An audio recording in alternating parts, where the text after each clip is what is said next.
Sam Kahn defended me earlier in the show. Thank you to Sam Kahn on the word bye week or the term bye week. Sam, thank you very much. So you think bye week is what I think bye week is, right? Yeah, it is when you get to advance in a tournament without playing.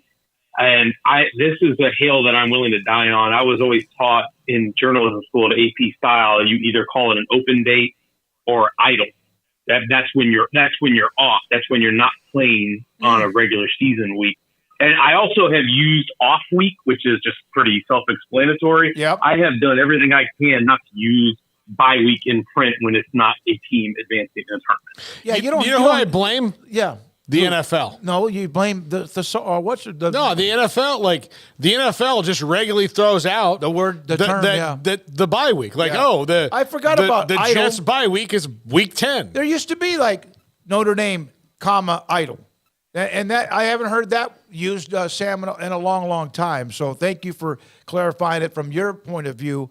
Also, now I asked the question, and Paul and I were discussing this with our audience about if. With 3 weeks to go, and again, there's 3 weeks left, who would you – is Ollie Gordon the overwhelming favorite? Is it Jonathan Brooks? Is it somebody we're missing as who would be the Big 12 player of the year at this particular time? Yeah, I think if you were picking it right now, it's probably Ollie Gordon because you think about when he started to take off coincides pretty well with – the rise of Oklahoma State. I mean, you think about where they were after 4 weeks, and then he starts ripping off, 160 yards, 200 yards, 280 yards, and all of a sudden they start winning football games. So I think he probably is the pick. I think there's a case for Jonathan Brooks, certainly, but that Texas team is so talented around him. I heard somebody made that point about what if you took Ollie Gordon away from Oklahoma State. And yeah, I think that hurts the Cal folks a lot more than taking Jonathan Brooks out of the lineup would hurt Texas. We just saw Texas survive 2 games without a starting quarterback and still win. So I think it tells you how big that team is. If I were to nominate anybody from Texas, I honestly wouldn't even go on the offensive side. I would go on the defensive side to Andre Sweat. Yeah. Think of how few teams have run the ball on Texas. I mean, I watched Houston didn't even try to run the ball. They threw the ball the entire game because they refused to try to run it in the middle with Tavondre Sweat and Byron Murphy there. And I think Sweat, even though he doesn't play 80 snaps a game, gosh, he's such a presence in the middle of that defense, and he has changed them from a team that 2 years ago could not stop the run to now one of the best run defenses in the country. I've never seen anybody. There's others, but that big, that strong, and also that mobile, and he blew up those last couple of plays along with others you mentioned in their game and win, holding off Kansas State, that win in overtime. Paul? Sam, this week you've got some big ones again. It's maybe not as tilt-worthy as last week. Who do you think is the most nervous team this week in the Big 12 to stay in the race? Yeah, gosh, that's a good question. Certainly I think you're nervous. Even though Texas gets Quinn Ewers back, I still think you're a little bit nervous because you want to see how he looks. Is he 100%? How close is he to full strength? I do think they're going to handle TCU on the road. I mean, the Horned Frogs have just been struggling quite a bit. But Kansas, obviously, they've got Texas Tech at home. That one's a tough one. Oklahoma State goes to UCF. And even though UCF has been down, they're a really talented team. And you guys saw firsthand how well they played against Baylor. They've got a lot of talent and a lot of speed. They flirted with beating Oklahoma. I think Oklahoma State is in a tough situation just because you got to go on the road against a good team. And even though the record doesn't necessarily say that, every game really from here on out for these teams is going to be huge because this race is so tight at this point. So I think really you could fill a long list of teams who are quote unquote nervous at this point. Sam, there's a lot of teams that are not reaching what at least were maybe just a normal what you expected. And one team that we cover is Baylor, and they're in the middle of that. Who else, in your opinion, has been disappointing? We've discussed some of the teams that are still alive. Who are the disappointments so far in the Big 12, in your opinion? TCU is by far the biggest one to me. I think Baylor has definitely been a big one, just because they fall into depths that I didn't think they would. But TCU, I really thought they had a chance looking at their schedule at the start of the season. I thought they had a chance to start 6-0 when you looked at the schedule. And I thought they had a chance to be a 9, 8, 9, maybe even a 10-win team if they played their cards right, despite the fact that they lost what they lost, because I thought they did really well in the portal. I thought they really reloaded their talent pretty well. And even when I watched them, I watched the game against Texas Tech a couple week and a half ago, I still think they have talent. That's the thing, is I still think TCU is a talented team, but for whatever reason, it just has not worked. Nothing has worked there. Offensively, they don't seem to have an identity other than, they go fast, and other than that, they don't really have cohesion offensively, it doesn't seem. Defensively, they struggled a lot. And I do think there probably is a little bit of a vacuum of player leadership, because last year you had a team with so many guys who were multi-year starters. Max Duggan and Kendra Miller and Quentin Johnston and Steve Avila, guys who had played together for so long. And so even if you have a comparable talent level, you've got a lot of new faces in new spots. And I think we probably take for granted how hard it is to get that all together. But even with that, you shouldn't be losing 41-3 to Kansas State. You shouldn't be losing by 2 touchdowns to Iowa State. So that TCU has probably been the biggest disappointment for me. Sam Kahn with theathletic.com with us on 365 Sports. Sam, I think back to every A&M coach that's been fired over the last 20 years, whether it's R.C. Slocum, Dennis Franchione, Mike Sherman, Kevin Sumlin. There was always like a ton of noise where you knew that it was definitely going to happen. Jimbo Fisher, there is certainly frustration, but they're a little quieter about this. What do you think the reason for that is? And do you think it's because they really don't have a plan B and are just going to stick to it another year and see how he does when Texas comes back? I think the biggest reason is the money. That's number one, because the contract situation that they're in. But the other part where I think it makes everybody a little hesitant to just flush it all down at this point is the amount of talent they have on the roster, because they are legitimately one of the 5 most talented teams in the country. And when you watch that team line up just physically across the board, it is without question one of the most talented rosters in the country. So I think there is a question of, if you make the change, how much of that talent do you lose? Does a lot of these guys hit the portal all of a sudden? If you keep Jimbo Fisher, does that keep the team together? I don't know the answer to that, because we're dealing with 18 to 23-year-olds. So any number of things could happen. But I would say that we're still got 3 weeks left in the season. What happens on Saturday against Mississippi State and what happens on November 25th against LSU, I think is going to tell us a lot about the direction of this thing. I know Brent Zwinnerman from Houston Chronicle earlier this week had reported that, as far as he's concerned, that as of right now, it seems like that Jimbo's probably going to be back next year.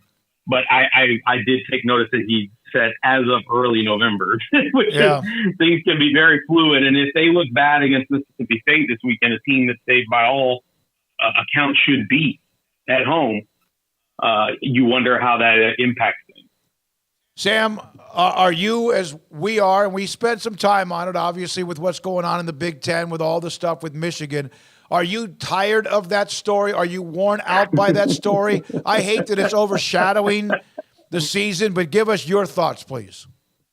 Yeah, I'm at that point now, because it's been, I think, every day now for a few weeks. And, justifiably, because it feels like something new comes out every day.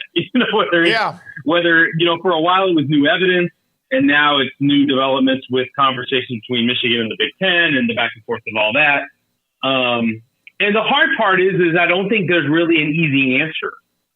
I don't envy the position that Tony Petitti is in right now, because you've got a mob full of coaches and schools in the Big Ten who are very upset at what they deem being at a competitive disadvantage because of, everything that we know at this point.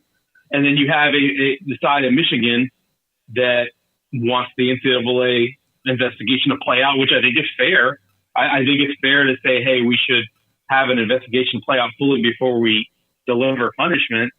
And then, obviously they're bringing out, I guess some allegations of their own as well. So it's a really tough spot to be in. But I am tired of it because me at my heart, like you guys, I'm sure, I really just love the ball. And I just really want to watch the ball. And I'm kind of more interested in Michigan and Penn State playing on the field than I am about what's happening with this, just because it is dragged on to this. Yeah, it's just gotten so sloppy and nitpicky and fighting. This is what I've said, and Paul is much more involved in politics and all that than I am. It has become Republicans against Democrats, in my opinion. Well, that's kind of, I think, in some ways, college sports, and I've had this conversation with many color reporters. I feel like college sports and even just the vibe around fans and their allegiances, it has a very partisan nature to it. Yeah. It has you're either with us or you're against us, right? So if you're a Michigan fan and you feel like everybody's against you right now, and if you're not a Michigan fan, then you feel like, man, Michigan is not getting the punishment or they're not receiving the consequence they should. And so just like I think you mentioned that dynamic, I feel like we all have our fan outlets that we follow and places that we follow. And I read this and not that. So there is some parallels between college sports and politics for sure. Sam, do you think Texas, should they win out, will wind up in the college football playoff because the things that they need to happen in front of them will have happened? Yes. I cannot picture a scenario where a 12-1 Texas team is left out of the playoff.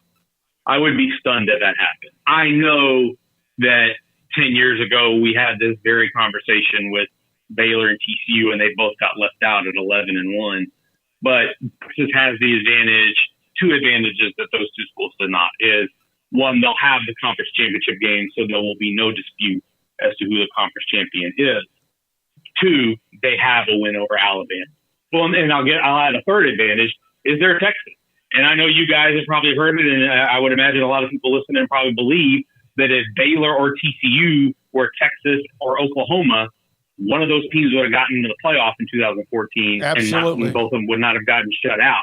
And so because of Texas's brand, but also their resume, like a 10-point win at Alabama, with considering where Alabama is now, it looks better and better every week. So I could not imagine a scenario, even though I know there's been some discussion the last couple of days about, well, what if it's Alabama and Texas at the end and Alabama's 12-1 and they beat Georgia? I still, and having sat in that college football playoff mock selection thing, if the resumes are similar, that's where head-to-head becomes the tiebreaker. And I would think that Texas and Alabama at 12-1, the resumes would be pretty similar. And Texas having that head-to-head advantage over Alabama, I think would give them the way into the postseason. You know what I'd love to see?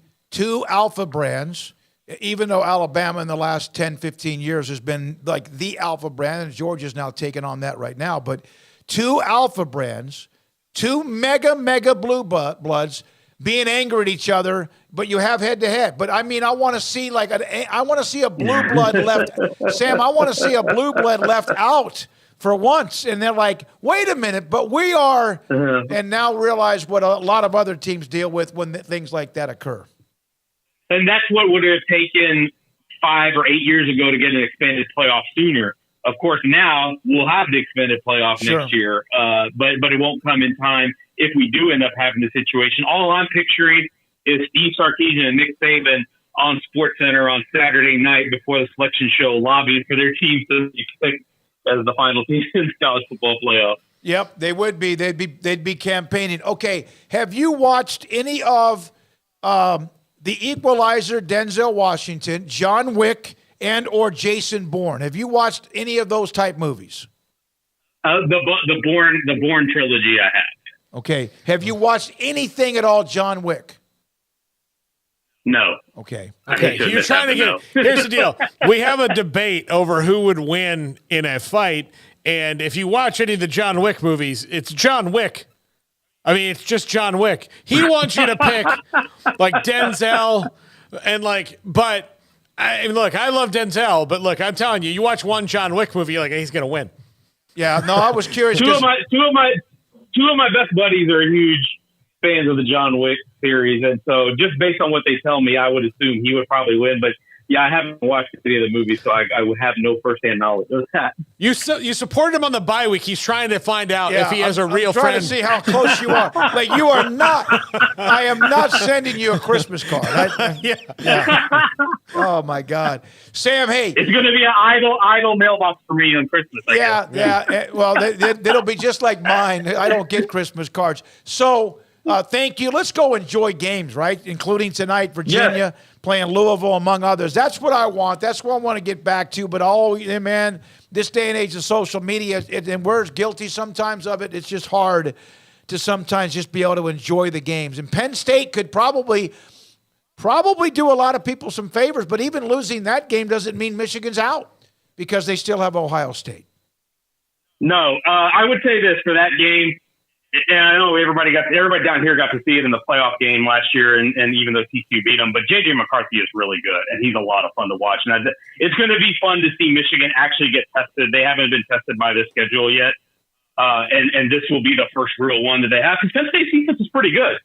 We saw, they held up against Ohio State pretty well.